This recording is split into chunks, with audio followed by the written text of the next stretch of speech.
اهلا بيكم. النهارده هنعمل مع بعض منقوشة الزعتر بالطريقه اللي هتخليها هشه وطريه، وفي نفس الوقت سواء كانت مفتوحه او مغلقه طعمها حكايه.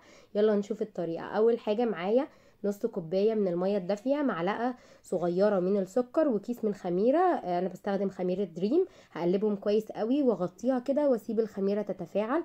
هبتدي اجهز 4 اكواب من الدقيق بالاكواب المعياريه. هضيف عليهم نص معلقه صغيره من الملح. هضيف عليها كمان، هقلبهم كويس جدا، وبعدها اضيف كوبايه زبادي صغيره، 3 معالق كبار من زيت الزيتون، واضيف خليط الخميره بعد ما تفاعل، واقلب بقى بالشكل ده، وانزل بكوب من الميه تدريجي لحد ما اشوف هتاخد معايا قد ايه، لحد ما العجينه تتكون، وده على حسب نوع الدقيق. نقدر نحددها اول ما الاقي العجينه كده خلاص لمت كل الدقيق وبقت طريه، ملمسها طري وفي نفس الوقت مش بتلزق في الايد كده معايا، هي ممتازه وجاهزه. بعد بقى ما اتعجنت كويس جدا لمده 10 دقايق، هبتدي ان انا اقطعها واقسمها ل8 كور. تمام كده. 8 كور هتبقى مقاساتها مظبوطه على الكميه اللي انا هعملها او على مقاس المنقوشه. جبت طبق جهزت عليه رشه من الدقيق، وهحط عليه الكور بالشكل ده. تمام كده. على قد ما نقدر تبقى الكور بس متساويه.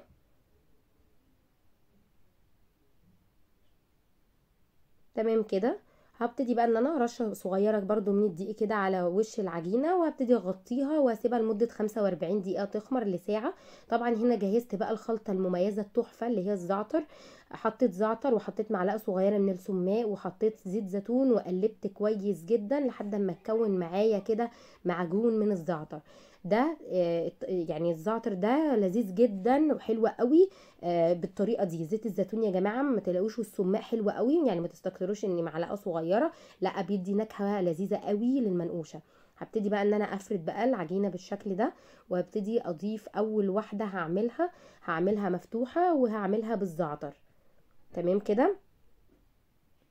هبتدي بقى ان انا احط الزعتر بالشكل ده، واغلف بيه كل العجينه. ريحته يا جماعه تحفه، ريحته حلوه قوي. هبتدي بقى اعمل واحده تانية، برضو هفرد، برضو اخد كوره تانية وابتدي افردها بشكل دائري كده متساوي الى حد ما، وما تكونش رقيقه خالص يا جماعه، تبقى بس سمكها كده متساوي، وما تكونش يعني مثلا تبقى بسمك نص سنتي. تمام. هبتدي بقى احط دي جبنه كريمي وميكس جبن والزعتر، وهبتدي الفها كده، يعني ببرمها كده من الجنب زي اخد قطعه واضغطها لتحت، واخد اللي بعدها واضغطها لحد ما يتكون معايا الشكل الضفيره الجميل ده. وابتدي احطها برضو في الصينيه، والصينيه بكون دهناها بس دهنه بسيطه جدا من الزيت. هعمل دي برضو الشكل ده، هعمل برضو زعتر، واحط الجبنه الكريمي، واضيف عليهم ميكس جبن. تمام. وهحط برضو زيتون. انت تقدري تضيفي اي اضافات انت حباها، لو حابه كمان تضيفي هالبينو.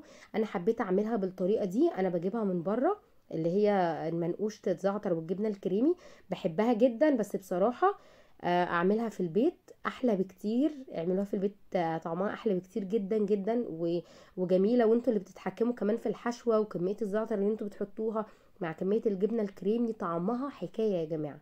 طبعا دي برضو عملتها مفتوحه بالميكس برضو الزعتر والجبنه الكريمي. تمام. هبتدي هنا برضو اعمل دي مفتوحه، هعملها نصين، هعمل نص بالزعتر والزيتون، احط عليها زيتون، والنص التاني هعمله بالجبنه الكريمي واحط عليه ميكس جبن. تمام كده. نقدر كمان نضيف طماطم مجففة لو عندكم، برضو هتضيف نكهة حلوة قوي.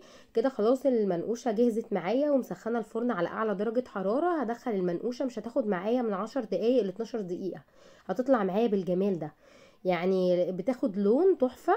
لو لقيتيها محتاجة بس لون بسيط من فوق، ممكن نفتح عليها الشواية لمجرد ثواني مش اكتر. تمام كده تكون خلصت وصفتنا، والمنقوشة جاهزة، وقدمتها مع الجرجير والخيار والطماطم، وعشان تكون وجبة متكاملة ولذيذة. جربوها هتعجبكم كتير. لو عجبكم الفيديو انتظروني في فيديو جديد ووصفة جديدة، ولايك وشير للفيديو عشان الكل يستفيد. باي باي.